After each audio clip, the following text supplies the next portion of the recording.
حضور صلی اللہ علیہ وسلم ہمارے ہر لہجے کے، ارے بابا جو ہر لہجے کا نبی نہیں مانتا وہ تو مسلمان ہی نہیں.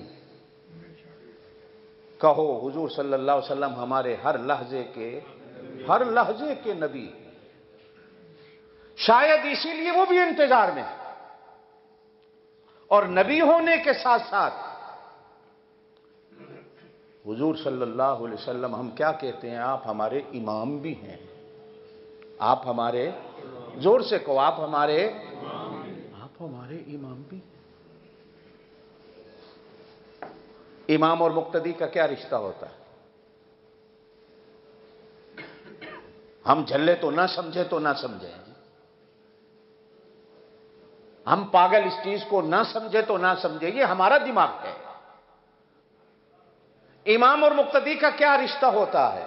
ماں اور اولاد کا بھی اتنا رشتہ پکا نہیں ہوتا جتنا مقتدی اور امام کا ہوتا ہے. ہم نہ سمجھے تو نہ سمجھے.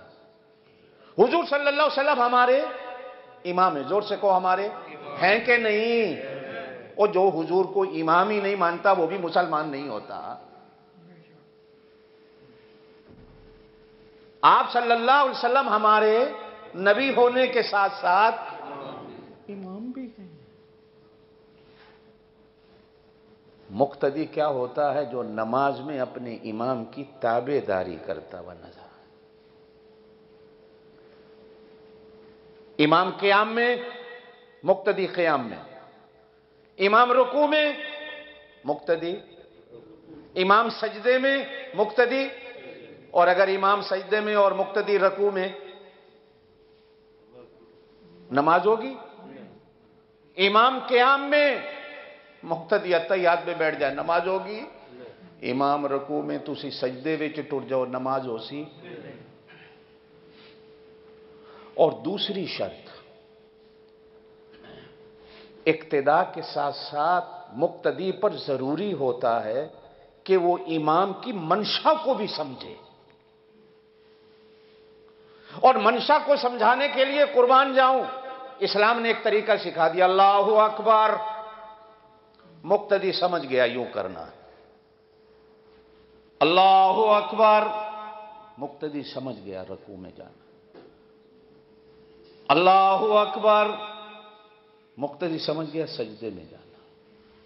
اللہ اکبر، مقتدی سمجھ گیا سجدے سے سر اٹھا لیا. اللہ اکبر، مقتدی سمجھ گیا دوسرا سجدہ ہے. اللہ اکبر، مقتدی سمجھ گیا سجدے سے سر اٹھا لیا. اور کبھی کبھی ایسا بھی ہوتا ہے کہ میں ابھی اللہ اکبر کہہ کے سجدے میں نہیں جاتا، دو نمازی پہلے چلے جاتے. وہ چاہت کو سمجھنے میں اتنے جلد باز ہوتے ہیں کہ وہ امام سے پہلے ہی سجدے میں چلے جاتے. اور یہاں ایک بات آپ کو بتاتا چلوں، پلے پڑ جائے تو سبحان اللہ کہہ دینا، عمل کر لینا. حضور صلی اللہ علیہ وسلم نے فرمایا، میں نے گزشتہ جمعہ بھی بات کی تھی کہ مدینے میں ایک مسجد ہے جس مسجد کو مسجد اجابہ کہتے ہیں. حضور صلی اللہ علیہ وسلم کے پاس جبرائیل امین آئے، کہا کہ اللہ کہتے ہیں اس مسجد میں اپنی امت کے لیے 3 دعائیں کر لو. اللہ کہتا ہے میں فوراً تینوں دعاؤں کو قبول کر لوں گا. حضور علیہ الصلوۃ والسلام مسجد میں تشریف لے گئے. آج بھی مسجد اجابہ مدینے میں موجود ہے. حضور صلی اللہ علیہ وسلم نے 2 رکعت نفل پڑھی. نفل پڑھنے کے بعد ہاتھ اٹھائے، ہاتھ اٹھا کے کہا اللہ میری امت کو کبھی زمین میں نہ دھنسا دینا. اللہ نے کہا ہم نے قبول کر لی. یا اللہ میری امت کی شکلیں نہ کبھی بدل دینا. کہا ہم نے یہ بھی قبول کر لیا. کہا اللہ میری امت کو کبھی آپس میں نہ لڑا دینا. کہا ہم یہ قبول نہیں کرتے، ہم یہ قبول نہیں کرتے. لیکن پہلے قبول بھی کر لیا کہ شکل نہیں بدلنی. یہ قبول ہے حدیث کے اندر. لیکن قربان جاؤں کیا وعید ہے حضور صلی اللہ علیہ وسلم کے قول کی. فرمایا جو امام سے پہلے رکوع میں چلا گیا، جو امام سے پہلے رکوع سے کھڑا ہو گیا، جو امام سے پہلے سجدے میں چلا گیا، جس نے اپنا سر امام سے پہلے سجدے سے اٹھا لیا، جس نے امام سے پہلے سلام پھیر لیا، مجھے ڈر ہے کہیں اللہ پاک زندگی میں اس کی شکل کو نہ بدل دے.